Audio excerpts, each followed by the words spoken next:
société TCS est une filiale du groupe Thales qui compte 7200 salariés et est présente sur 7 sites. En 2013, un déménagement a lieu sur un site parisien. Ça nous amène à négocier un accord de télétravail qui se met en place progressivement avec un engouement modéré. Ce qui fait qu'en 2015, quand on renégocie l'accord, on dynamise le contenu de cet accord pour qu'il y ait une plus grande adhésion et des salariés et des managers. On a mis en place un outil pédagogique pour faire la promotion du télétravail et pour expliquer ce que c'était. Donc on a mis en place un guide du manager, un guide pour le salarié, des sessions d'information sur le sujet et aussi un e-guide sur notre site intranet. Nous avons veillé à ce qu'au domicile des travailleurs, les conditions de travail soient optimum.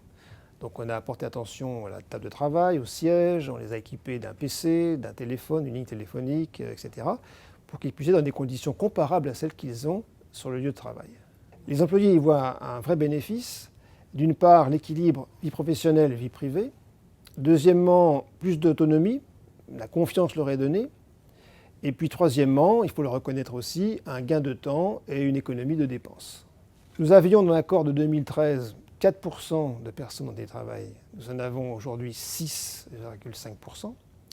Et en termes de refus des demandes, on avait quasiment un refus sur 4 en 2013 et nous n'avons plus que 5% de refus en 2015. Alors le bilan pour l'entreprise, d'une part, c'est que le télétravail n'a pas du tout impacté négativement son efficience. Les commandes sont toujours là, le résultat est là, donc ça n'a pas d'impact négatif, que ce soit bien clair. Pour ce qui est de l'image d'entreprise, c'est très positif parce qu'en termes d'attractivité, ça montre une entreprise moderne. En termes de rétention, ça permet de conserver les compétences. Donc le bilan est vraiment positif.